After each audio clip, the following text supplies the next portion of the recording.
Hello, everybody, and welcome to the first episode of Discard for Magic, a Summoner Wars podcast. I'm Aaron, one of your hosts. And I'm James, the other host. Man, I'm And loving the energy you guys are bringing. You're real excited about Summoner Wars, huh? and we're really excited today because we have Colby Dauch, the designer of Summoner Wars and the first man to ever wear a plaid hat. Yeah, the first plaid hat in history. In history, before Sherlock Holmes. I mean, his was probably like, what's it called? That other kind of, I'm blanking on the name of that other Gingham. There you go. It was probably a gingham hat. To be fair. No, I think that original one was plaid. Oh. I've had gingham hats since, but that original one was the real deal. Why don't we talk a little bit about how we came to start playing Summoner Wars? I mean, Colby's story is obviously going to be a little different. But I mean, I started playing Summoner Wars when I got it as a birthday present at one point, and I've been playing ever since 10, 12, 15 years or whatever. Who was the person who gifted you that present? I think it was my older brother, if I remember correctly. He gifted me the original Summoner Wars, not the first sets that were like the dual sets, but the first master set that had like Fargrath and Shadow Elves and Benders. It was a good set. It was a great set. That was the best seller.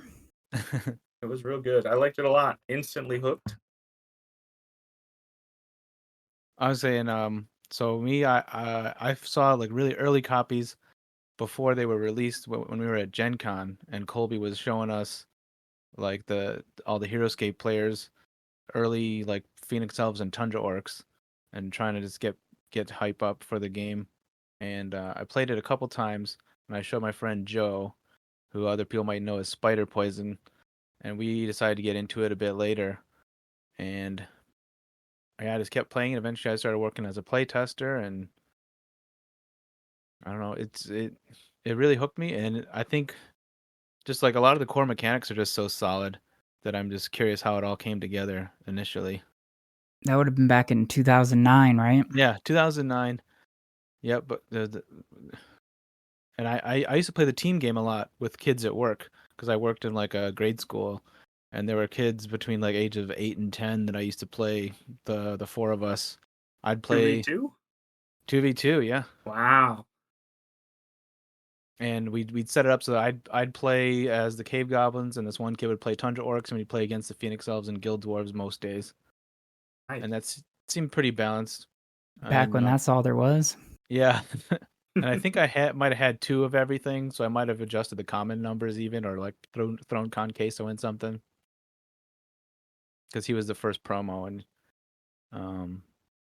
yeah, because you'd want more zero cost commons in that base deck for cave goblins and stuff like that. Mm-hmm. But that's a long time ago now. Colby, how did Summoner Wars start? I started working on Heroescape, which is how I came to know James. I worked on it as a freelancer, and at some point, a few years into that process, I decided I want to make my own game, and in the process of kind of coming up with a game, eventually I got the inspiration kind of whole cloth for Summoner Wars. It was just like the basic idea was like, oh, what if I made a miniatures game, but all the miniatures were cards? And yeah, I ran with that, and I shopped it around just a little bit. I showed it to Hasbro. I tried to show it to Fantasy Flight Games, and I was like, back then, those were the only 2 big dogs. Mm-hmm. Yeah. And so when neither of them wanted it, I decided like, I mean, if I go to a small company, I can be a small company. So I started Plaid Hat Games, publish it. Yeah, I remember that part of that story. You were basically saying that if I couldn't go with a big publisher, I might as well just do it on my own. Because yeah, and then that way you'd have more control of your creative vision and stuff too. right? Right. Well, it's a matter of like I needed that. When you are a designer signing a game, you're getting a percentage of sales, and so Hmm. that publisher is doing the work to bring in the sales. And I figured if it was a small publisher, I want to be in board games as a living at some point eventually. I might as well start my own company and and then I will get all of the sale, minus basically it would be more work for me, but I But would you get all get of the more. sale and it would get me closer faster to being able to be supported off of working in board games. Right. Yeah, I mean, imagine if you just sold the same number of games, but someone else did it, you'd probably still be staying at your old job for even longer, kind of thing. Right. Yeah, unless it was a someone that was big enough to make it a bigger success than I could on my own. Yeah. Colby, what was your old job? What did you do before board games? Uh, the job that I was doing before I started working full time for Plaid Hat Games was I was working for a church as a media director. And so Nice. I would do graphic design, I would do video production, stuff like that. So it seems like you still use some of that later on, like those skills you got there. You kind Yeah, of I do. transferred I to do. board I games. I do some level of graphic design just about every week. It's usually taking designs that were made by somebody that has superior skill level to me, and adjusting them and working with them and using them in new formats. But yeah, I even have had a chance to flex my video editing skills and that here and there. Or I don't know how skillful I am, but I have knowledge how to work the programs. Yeah. And I remember like the one interesting thing with when Summoner Wars came out originally, it was sort of like right before the Kickstarter thing started. And I know you've never done one. Um, is that just kind of because you never did and you didn't want to do that, or is it just because of the cut, or like I don't know? Do you think it would have helped marketing in any way, or what? Well, If yeah, I mean, I think that I, I mean, I was already around before it came out, and I actually, I had considered doing it, and then didn't, and didn't for long enough that I started kind of seeing the negative repercussions from Kickstarter of like people not fulfilling on projects and things like that, and all of those are connected to the Kickstarter brand. And so my thought was that eventually that's going to taint Kickstarter as a brand, and it can't. How many times can somebody be duped and get something they don't like, or not get something at all that they funded, and still go back to Kickstarter?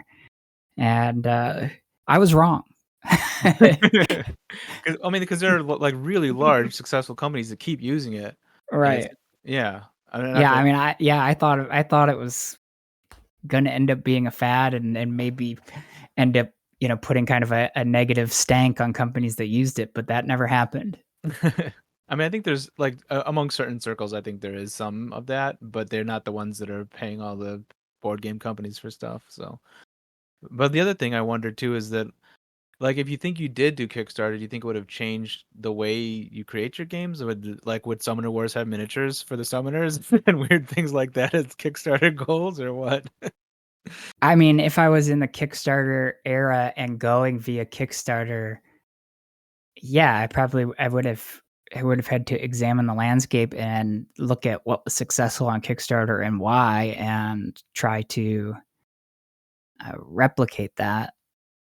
Um, but when I released Summoner Wars, like there wasn't a lot of examples out there for how to start a new board game company. It wasn't all as public facing as you watch, companies come up through Kickstarter. Yeah, because I mean, you were used to like Hasbro, which would do everything. Like they wouldn't talk to the fans at all. Really, they would just do their thing and then say, "Here it is." Well, and I would look to like Fantasy Flight Games as like somebody that was doing a lot in the space that was kind of that I wanted to be in, and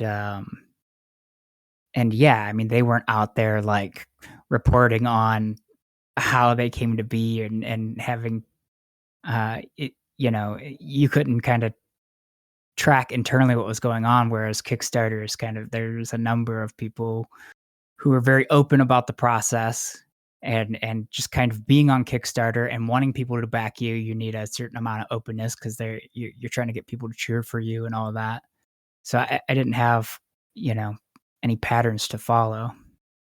And recently, there's been quite a few Kickstarters that have had a lot of problems. So I mean, that's probably worked out for you in the long run. Like I know a lot of Mythic Games problems and other companies that have been having different issues with delivery and I don't requesting know. I extra feel money like and such. the But people on Kickstarter have come to recognize that it's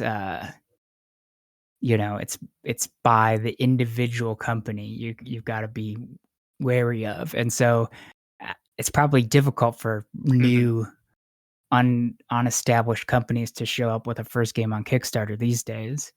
It seems like the big Kickstarter successes and a lot of Kickstarters they've got to have something um, to speak to. Either they're an established company that has a good reputation, or they're an established designer that has worked in board games for a while, or something like that, in order to get very many backers.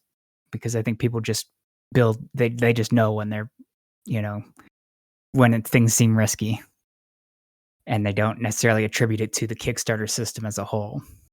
But it seems to go against the original goal of it, to give these little fledgling designers a chance or whatever, or smaller companies. But now it seems to just be used by a lot of bigger companies. Yeah, and that was part of why I didn't jump on right away, was because I felt like it projected that we were, that we weren't capable of funding something on our own, Yeah. and that wasn't a good look, and at the time, it felt kind of dishonest because of how the platform was pitched, to the people using it.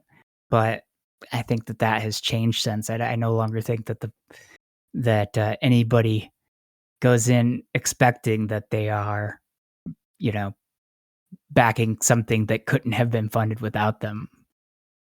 I think that, they specifically look, as I said, for companies who are trustworthy because they might never get their game otherwise, or it might show up and be a turd. Yeah. It's just they end up front loading their payment earlier on, and then. But so Right. They front load the payment and, whatever kind of perks or whatever to draw people in. Um, yeah, I don't know. I don't have a good idea of how that affects the aftermarket for those games either. So, that's another thing that I don't really know about, but it seems like it seems to me that like the biggest Kickstarters go on to have the biggest long-term market too. So, it doesn't even seem to bother retailers anymore. Everybody's just come to accept it. But you know who didn't use Kickstarter? Colby. Let's get back to Well, Summoner I Wars. probably have made less money in my career as a result. I guess a big question, since we're all here playing second edition, is what prompted that, and what were some of the big changes and stuff like that? Well, in I sold Plaid Hat Games in like 2014, 2015. And then the company I sold to Asmodee. And then in 2020, I bought back Plaid Hat Games, except without our biggest titles like Dead of Winter and Mice and Mystics. Yeah. Asmodee kept those. And so, I had Summoner Wars was one of the IPs I was, bringing back with me because At that point, it was a defunct game, and they weren't interested in it. So they're like, you can add A- that one, and you're like, okay, I will. Right. And so it was a matter of, we're independent again. What is it that we want to do? We no longer have to answer to stakeholders. Uh, I can do whatever I want. And I wanted to take a shot at a second edition of Summoner Wars because I felt like we had grown a lot as a team. I'd grown as a designer, as a producer, and wanted to see, wanted to bring that vision to life. And I didn't have to, um, convince somebody that that was worth doing. I could just Yeah. do it. And so, yeah. So how does it feel to be designing again? Because I know for probably like a decade there, or not quite a decade, but good 8 or 7, 8 years, you're mostly as like a boss role, getting other people to get their designs out, but you hadn't really been designing as much. I guess you'd been developing a lot of titles, but not like this is a Colby Dauch design kind of thing. Yeah, I would only develop stuff here and there. I did quite a bit of designing on Crystal Clans, which is a game we published. But for the most part, I wasn't really digging down and doing uh, the most creative and fun parts of design work. It was more cleanup kind of work and working on the rule books and whatnot.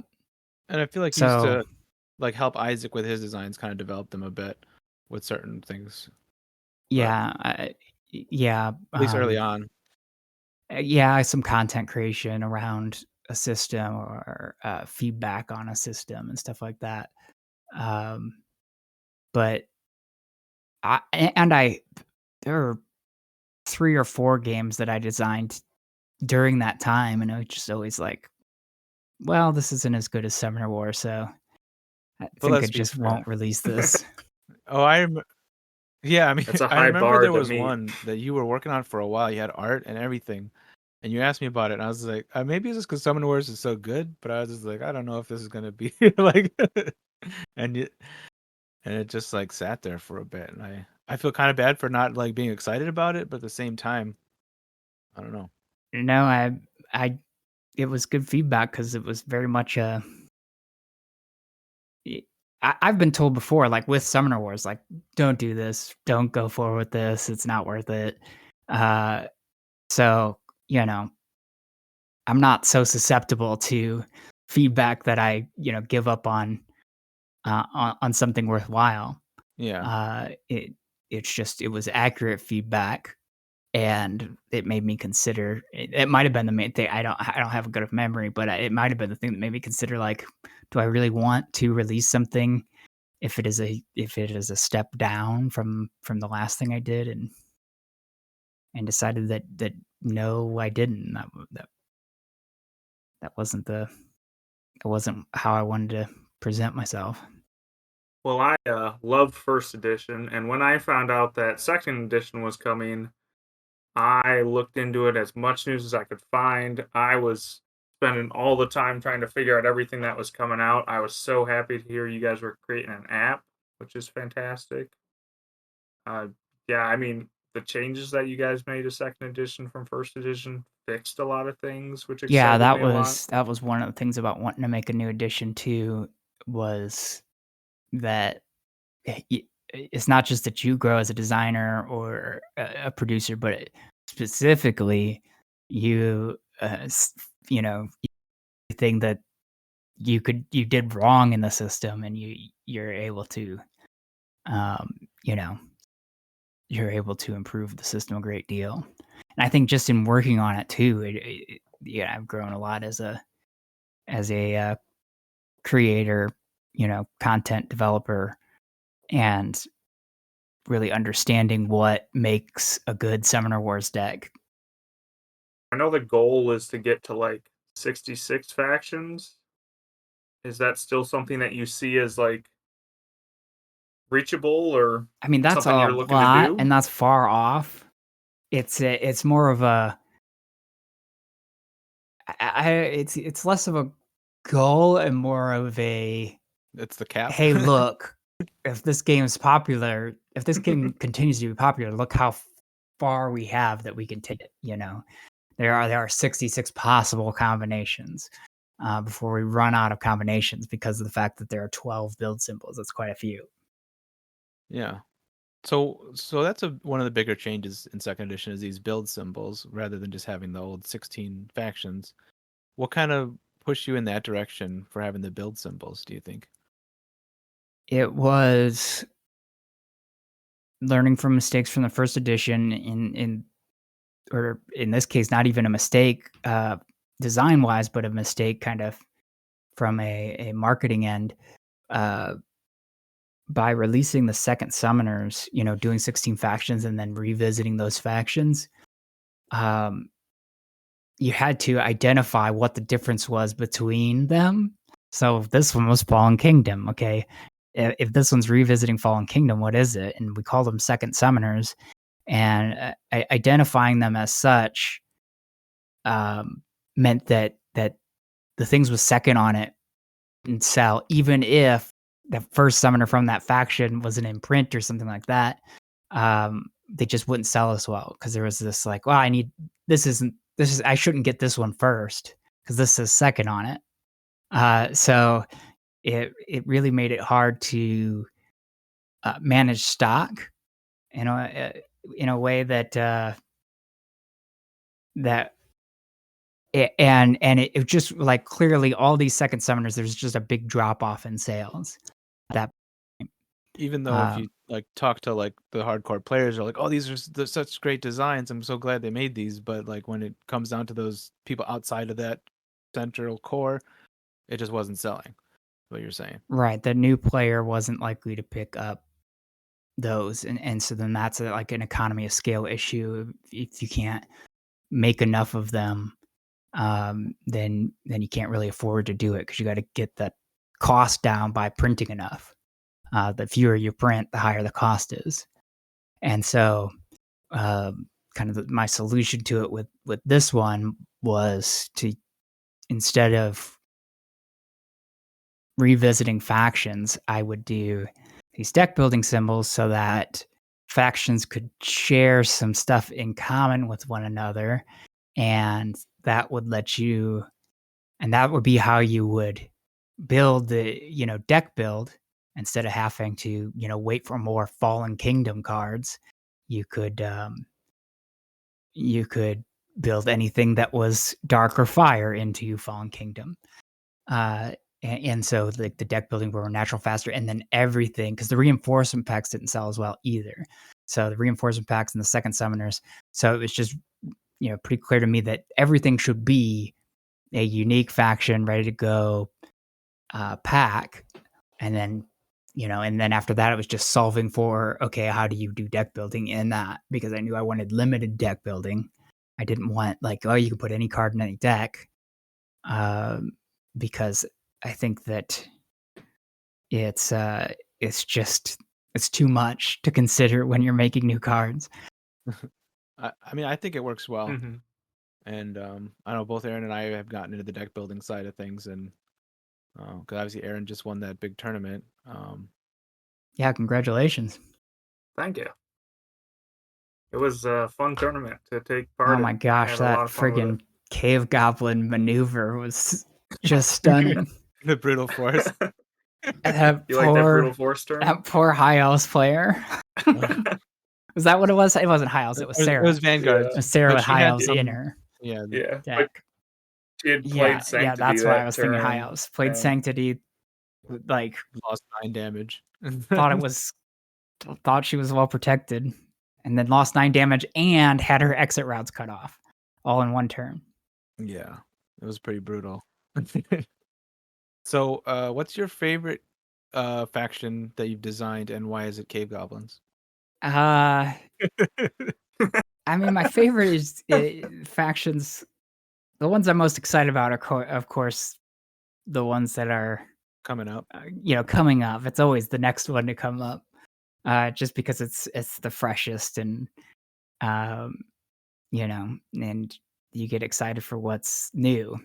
But I do have a particular soft spot for Goblin factions, because I always get a little zany with them. And I think that's pretty fun. First edition favorite faction was Sand Goblins for sure.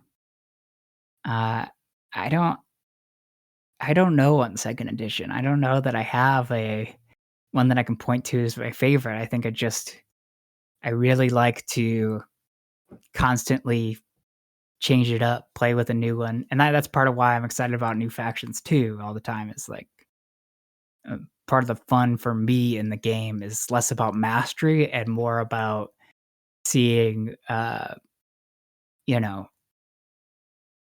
it's more about like playing with new stuff and seeing new matchups and uh, you know, I don't think very hard. I don't think super hard about all my turns and all that kind of stuff, as it can show from when I was streaming. Speaking of which, there's been a couple people very loud in the community Well, where asking for were you to they when start I was streaming streaming? again. That's what I want to know. I mean, they're thinking maybe you don't do it as often, maybe once a I'd week. have like 3 or something. people show up to the stream.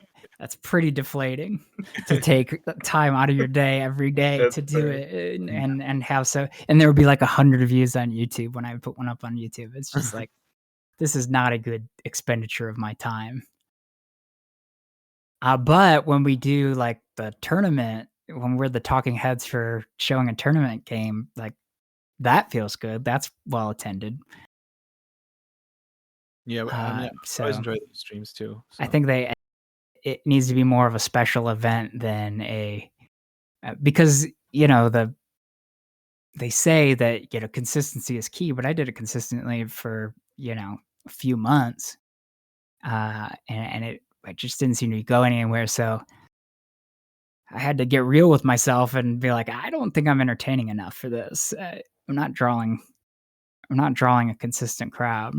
I think maybe people take it for granted when they know it's going to be, well, every day at 1 o'clock we get Colby, and I don't know if I'll make it today, but I know I can Right, see which is him fine tomorrow if I if it's a want. big enough Or group, but it's a pretty niche group. You know, yeah, hopefully we can continue to grow Summoner Wars and something like that becomes more viable again. And I do want to have the occasional stream where I play. It's just it just hasn't been the top of my priority list. that's fair. Something with the factions from first edition to second edition that I really felt was, I feel like all the factions are just so well polished in second edition, and they all feel good. I know Jexic doesn't love playing every faction, but like I don't mind any faction in second edition. Like I enjoy playing, and that was not the case in first edition. There was several factions where I was like, I don't want to play these guys. Well, yeah, But if there's like a flavor that you don't like, Jexic, if there then that flavor is going to be amplified in second edition compared to edition because the design goal going in on a second edition deck is very focused on a theme of what the deck is trying to do. What is it bringing to Summoner Wars that's new and different? And that makes this faction play unique to any other faction. In first edition, later on with like the second summoners, in that you started to see some of that as that design philosophy, uh, you know, came to be as a result of doing the game. But it's much more the case with second edition. So if you don't like something, that faction is going to be all about that thing, to some degree. Whereas in first edition, there was not nearly as much synergy as there is in second edition. And I think the best decks, or the decks I liked most, were the ones where you could really feel that. Those are the ones we got the most positive feedback on as well. And it's just,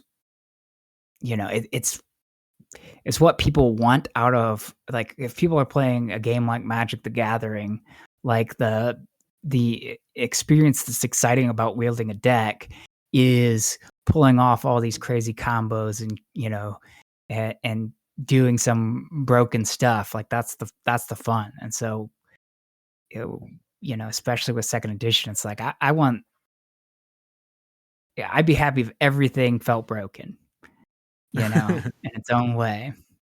And so stuff starts off really broken and gets reined in by through playtesting. But uh, when I'm designing, I'm designing for fun, not for balance.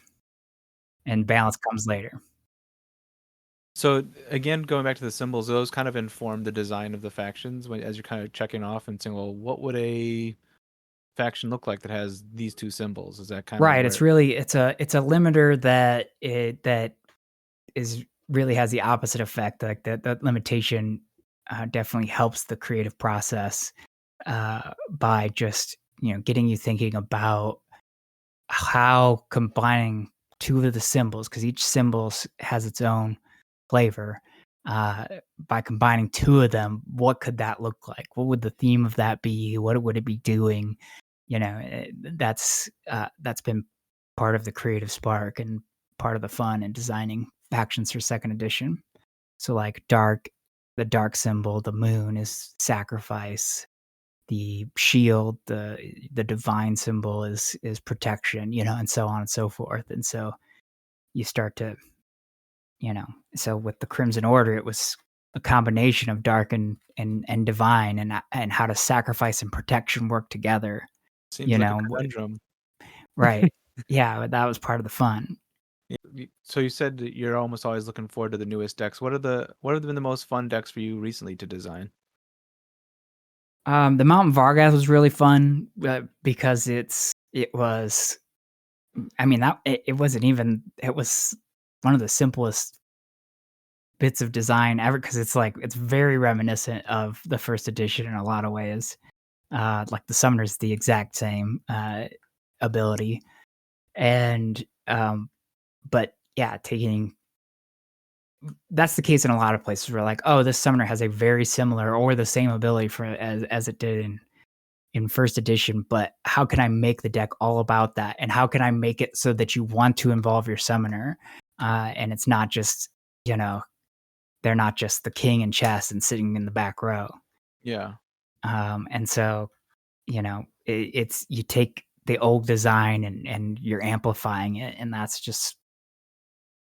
that was, I would say, like, especially true with the Vargath. And it was like kept really straightforward. And I especially love when you can evoke a narrative, evoke a really cool piece of gameplay, a really thoughtful piece of gameplay with minimal words.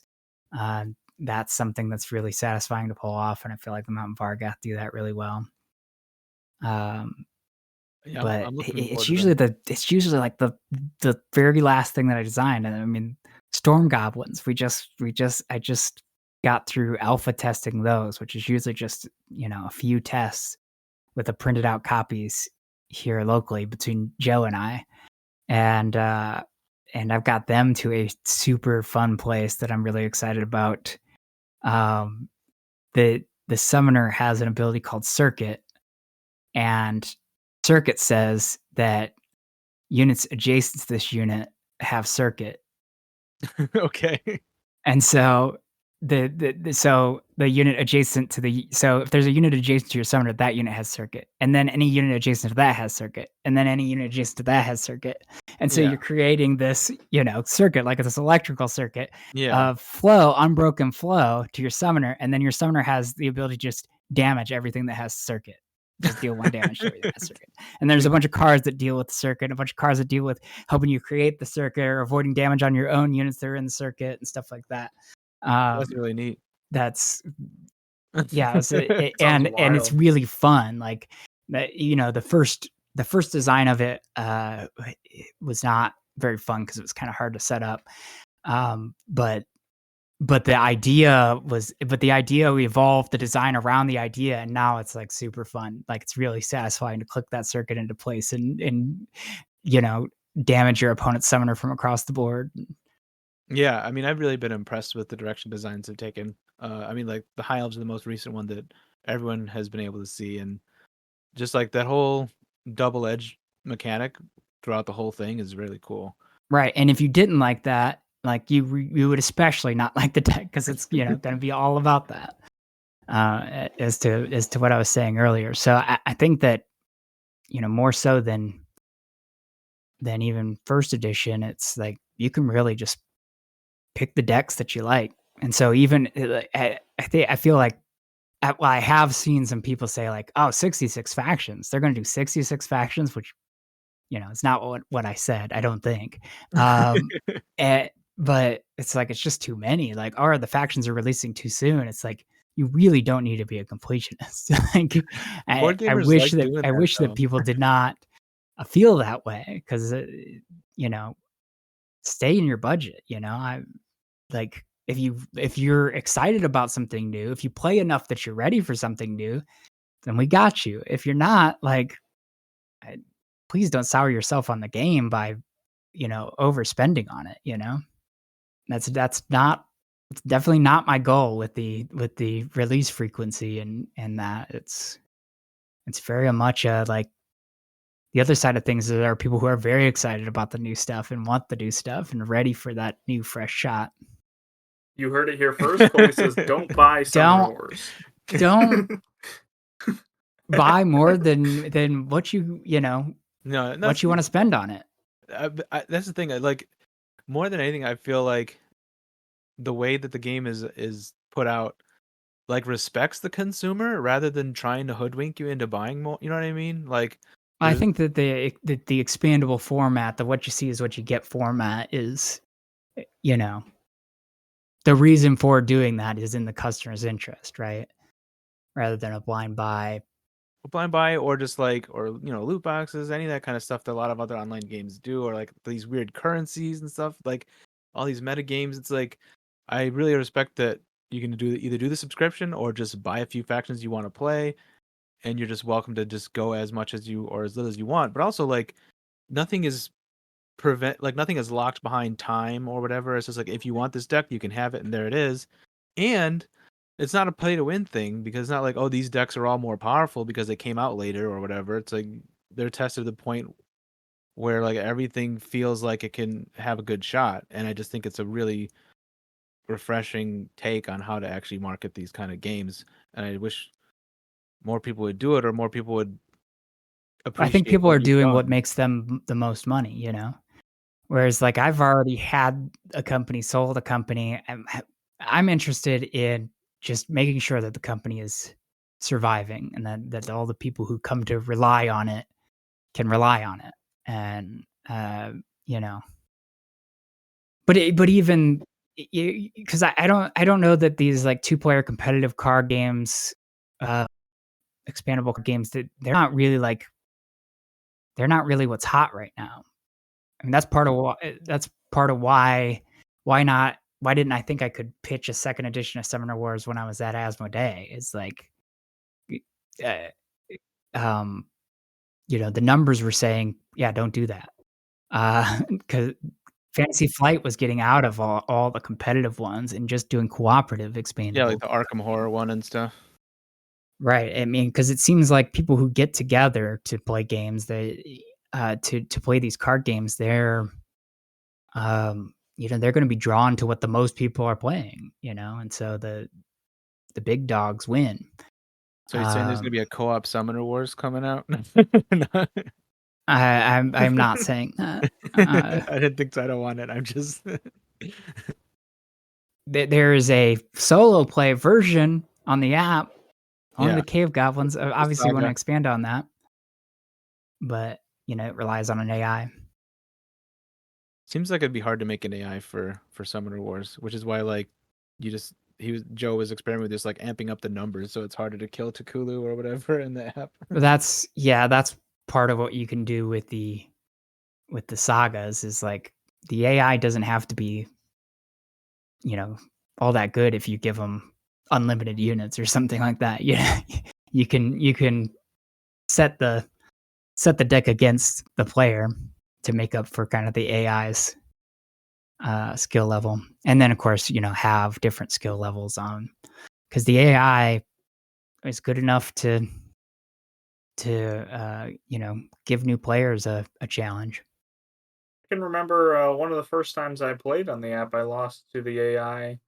I had played against the AI a couple times and didn't see any like fancy moves, and then I was playing the demo version. I was playing Cave Goblins, and Goldwork came out and flew over my gates and just killed snakes. Yeah, And I was I like, mean, when the AI started to click in and, I'm just kinda, like, mindlessly taking turns just kinda testing it out, um, not really focusing, and then all of a sudden, like, the AI is, you know, is starting to make a game of it, uh, that was really surprising because I never remember feeling like the AI in the first edition was ever kinda capable of putting up a challenge. People would tell me like, "Man, I can't beat that AI," and I remember thinking like, "Oh boy, you're all dunce, huh?"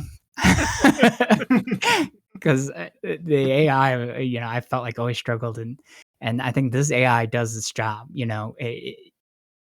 Ideally, it does well enough that you know people testing out the game that don't know what stuff does. It gives them a bit of a challenge, gets them warmed up to the point where they're playing other players. That's also the goal of those sagas, those kind of solo campaign uh, modes, and including those is something that the new player can go and do and get comfortable enough with the game, and then become part of the ecosystem of online play.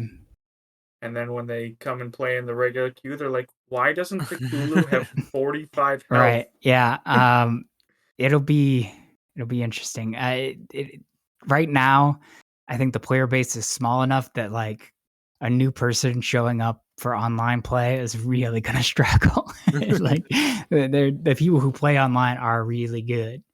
Um, so it's it, it'll be interesting to see if we can grow it to the point where people coming into the online actually have the ELO can do a good job of matching people up with somebody of their skill level Yeah. because there's I enough people out there. I always click fair match. Yeah, just right now it takes a while for it to happen. Yeah, I'm just saying I try to avoid playing against new players. Aaron doesn't care though. He'll hit fair match and I don't. I just click play anybody. You're trying to I beat will up play on them new people, anybody, aren't and you? sometimes it works out. No, I mean, sometimes I get tougher people. Like when I'm climbing Elo beat like after everybody else, and I just get like the top people. I'm like, huh, this is gonna be rough. But if I win, it's a lot of Elo. Yeah. Well, yeah, that season reset kind of is interesting from the standpoint of yeah, I guess you could go in there and play a tougher player at later in the season and run up the charts much faster that's kind of what Massimo did. because it's not like you've lost your skill level. It's just the ELO doesn't reflect it yet. But if you lose against a newer player, man, you lose so many points. I did that today. I'm just expecting the giant loss tomorrow. So, like, do you think the seasons are a good idea or a bad idea for that from that standpoint? I think they've improved like people playing a lot. Like I see a lot more interaction with people playing. I see a lot of names that I've never seen before. I enjoy the seasons and the badges. I think they give people different things to work for. Like I personally work towards like one or two factions, but I know like Jexic and a lot of other people do like a lot of Yeah, and it factions. kind of it gives you the opportunity to run after one of those top ranks or top percentages with a couple of factions, and then next season do it with different factions. That's what I've been doing. I've been switching up the factions so I can try to get different gold badges.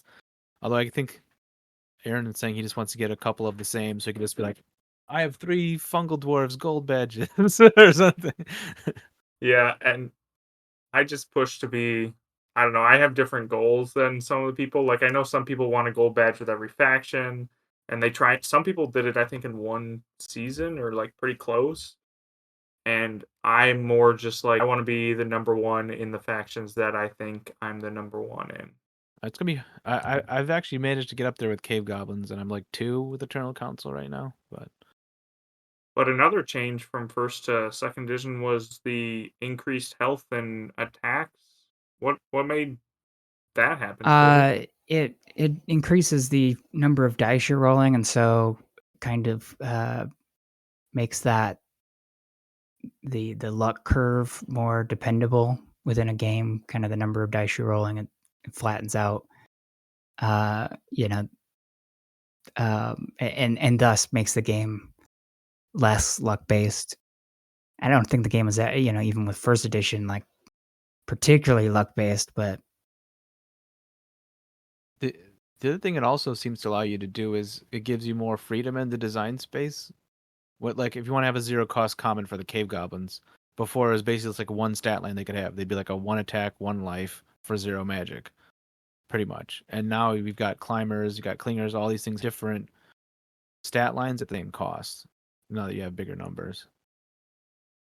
right. Yeah, it definitely also lets you have more variety in what those stats can be. Uh, because there's, more room to work there. Makes it a bit more epic for when you're like, well, I would be normally in first edition throwing like 2 dice in an attack, but now I'm throwing 6. Well, and having more attack and more life means that, um, I wanted the survivability between turns to be better, so that there was more strategy and not Mhm. just tactical, like where there's a board wipe every turn, which is you'd see that a lot of times in first edition. And Sometimes by your own yeah, summoner. and really trying to, you know, with first edition, it was kind of heroes were super powerful, you know, and people weren't playing common, at the high levels. They weren't playing a lot of commons. Really wanted to make it worth summoning those commons. Uh, it's just, yeah, again, it's all just learning from first edition. If you look at Yeah. the second edition rules, they're not that much different from first edition, and that's not for like a lack of experimenting on our part. We experimented with all sorts of big changes on that, but the rule set ends up being, you know, a lot the same. And the the changes are in the cards themselves. So did you ever test a version where you would like reshuffle the discard? Because I think that single change would make Summon Wars terrible. Yeah, no, I never I never wanted to do that. No, yeah, because not shuffling the discard is a great way to put a timer on the game. Make Yeah, sure they don't last forever. Mhm. because I think that because we call it in the community, we often say that like you can win a game on econ, which just means like you wait until the decks are run out and then win. Essentially, you outlast your opponent more than just trying to assassinate the summoner. Right. So it's Econ like is always a factor, right? It's always how fast am I burning compared to my opponent, and am I gonna burn out before, you know, before I finish the job? and yeah, I think that dynamic is really what part of what makes the game special and like adds an extra element to everything that you're thinking about with the whether you're going to discard cards for magic or not and how many. Um, Beyond Summoner Wars, you guys were just at Gen Con and you had another new game released fairly recently. Yeah, Freelancers is a Crossroads game, which is kind of the legacy that starts with Dead of Winter, and it's it's kind of the other kind of game that we're focusing a lot of effort on. It's it, the Crossroads games are very narrative based. You're making narrative decisions, and they're fully voice acted. So there's an app, and the app basically just functions for you to type 3 or 4 digit codes in when the game tells you to, so that it can play story moments and give you choices within the app that can lead to other story moments that lead to different results, and just kind of uh, it doesn't replace you know the board gaminess of it, the tabletopness of it, but it enhances the story by evolving more of the senses. Um, and yeah, I'm super excited about. They're super fun, funny, uh, very entertaining to play through, and and our first our first game since taking back the company was Forgotten Waters, and it did really well. And now Freelancers early numbers are saying that it's going to do really well. So it's kind of a whole other side of the company, something that I feel like that we're well equipped to do really well, and so it's a way that we can stand out. yeah, I mean It's interesting to have those two kind of things juxtaposed in the same company. I think because like like if someone's favorite game is Summoner Wars, it's not necessarily going to be Freelancer, but it's like. But I think it's cool Right. you have both. Because it almost seems like I was saying, like if someone came and pitched to you Summoner Wars and you hadn't made Summoner Wars in an alternate universe, you probably wouldn't want to make Summoner Wars. You're like, this is Well, what I our mean, if I company does. played it and it was really good, then I'd have made room for it. But yeah, I mean, I think it's honestly uh, the way the company evolved because, uh, you know, Summoner Wars was what I was doing. It was my flavor, what I was into. And then the thing that Jerry really wanted to do, who I knew from HeroScape and worked with as a freelancer on HeroScape, the game he really wanted to do was Mice and Mystics, and that really popped off. And so, kind of developed a team and a development expertise in those kinds of games, and kind of continued to try to push the envelope on those narrative heavy games. Yeah, and you had Mr. Bistro Right. to. Is he Yeah. still doing stuff for you guys?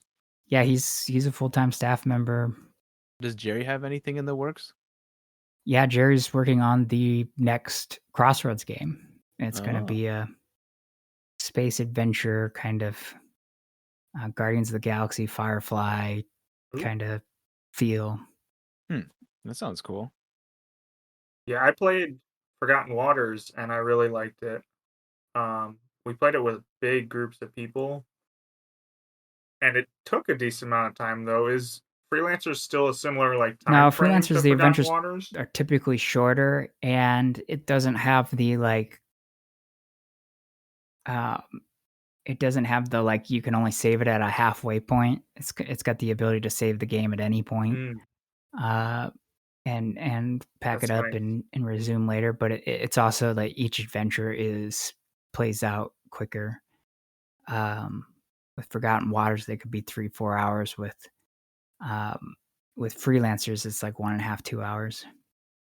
But even if your plays are going long, it's you're not waiting for that time to break. You can kind of break whenever you want. I think part of the problem was also that we would tend to play with the max player count, and that would also lengthen our games. So we'd be playing for like 4, sometimes like 5 hours. We'd always use that save when we hit that. We'd be like, okay, we played for 2.5 hours. We'll play Yeah, again another yeah. day. So that's definitely taken care of this time around. Uh, it's actually with a Jerry game, Familiar Tales, that we kind of developed that idea. In Familiar Tales, it was because like we wanted people to be able to play it with like their kids and whatnot. We knew there were short attention spans at play there, so we made it so that you can kind of save it Hmm. at the end of any page. And so that's just something we brought over here to freelance because, like, why not have the option? We appreciate you coming on, Colby. Thank you for being here and joining us on our first Hey, thanks episode. for doing this, guys. This is gonna be uh, it's great to have more Summoner War stuff out there, more stuff for the meta and for people to chew on. I'm sure we'll have you back at some point. Talk about new decks and new factions. And Yeah, would love to yeah, be back. talk to you All again right. soon. Thank you so much. All right, good luck, guys. We want to thank you all for listening. This has been Discard for Magic, a Summoner Wars podcast. We'll have one episode every 2 weeks, and you can find us on the Discord for Summoner Wars Second Edition. And you can also find me, James, at Plaid Hat James on Twitter. And we'll see you on the next episode in 2 weeks.